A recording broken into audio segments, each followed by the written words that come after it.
Facebook page কিভাবে deactivate করতে হয়। তোমরা যদি তোমাদের ফেসবুক পেজটি ডিঅ্যাক্টিভেট করতে চাও তাহলে আজকের এই ভিডিওটা তোমাদের জন্যই। কারণ আজকের এই ভিডিওতে আমি তোমাদেরকে সিম্পল ভাবে বোঝাবো তোমরা কিভাবে ফেসবুক পেজ ডিঅ্যাক্টিভেট করবে। তাহলে চলো আর বেশি কথা না বলে আজকের এই ভিডিওটা শুরু করা যাক। তোমরা যে ফেসবুক পেজ ডিঅ্যাক্টিভেট করতে চাও সেটি লগ ইন করে নেবে এবং তার এই প্রোফাইল অপশনে ক্লিক করে জাস্ট সেটিং অপশনে ক্লিক করে দেবে।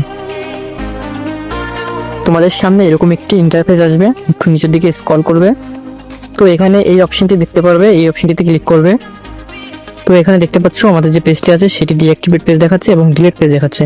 তো তোমরা যদি ডিলিট পেজ করতে চাও তার জন্য এইটা ক্লিক করবে, আর ডিঅ্যাক্টিভ করতে চাইলে উপরেটা ক্লিক করবে। তো আমি এই ভিডিওতে যেহেতু ডিঅ্যাক্টিভেট করতে চাই সেই প্রসেসটি দেখাবো, তো তার জন্য ডিঅ্যাক্টিভেটে সিলেক্ট করে জাস্ট এখান থেকে কন্টিনিউ ক্লিক করবো।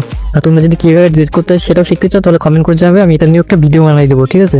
তো জাস্ট কন্টিনিউতে ক্লিক করে দেবো। এখান থেকে তোমাদের এখান থেকে একটু লোডিং নেওয়ার পরে এরকম একটি পেজ আসবে।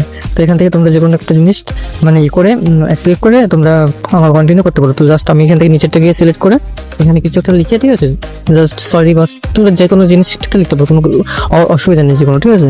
জাস্ট এটা লিখে এখান থেকে জাস্ট কন্টিনিউ ক্লিক করে দেবে। তো এখান থেকে কন্টিনিউ ক্লিক করার সঙ্গে সঙ্গে দেখতে পাচ্ছ তোমাদের নতুন একটা ইন্টারফেস আসছে। জাস্ট এখান থেকে আবার কন্টিনিউতে ক্লিক করবে, জাস্ট আবার ডিঅ্যাক্টিভেট পেজে ক্লিক করবে। তো এটা করার সঙ্গে সঙ্গে তোমাদের যে ফেসবুক পেজ আছে সেটি ডিঅ্যাক্টিভেট হয়ে গেছে। ভিডিওটিতে আমি অনেক সিম্পল ভাবে তোমাদেরকে বোঝানোর চেষ্টা করেছি যে ফেসবুক পেজ কিভাবে ডিঅ্যাক্টিভেট করতে হয়। তো ভিডিওটা যদি তোমাদের একটু ভালো লেগে থাকে তাহলে একটু লাইক করবে এবং কমেন্ট করে জানাবে ভিডিওটা তোমাদের কেমন লাগলো। আর এই চ্যানেলে যদি প্রথমবার হয়ে থাকো তাহলে অবশ্যই চ্যানেলটিকে সাবস্ক্রাইব করে রাখবে। তো আজকের জন্য ভিডিওটা এই পর্যন্তই। সবাই ভালো থাকবে, সুস্থ থাকবে। Tata, bye bye.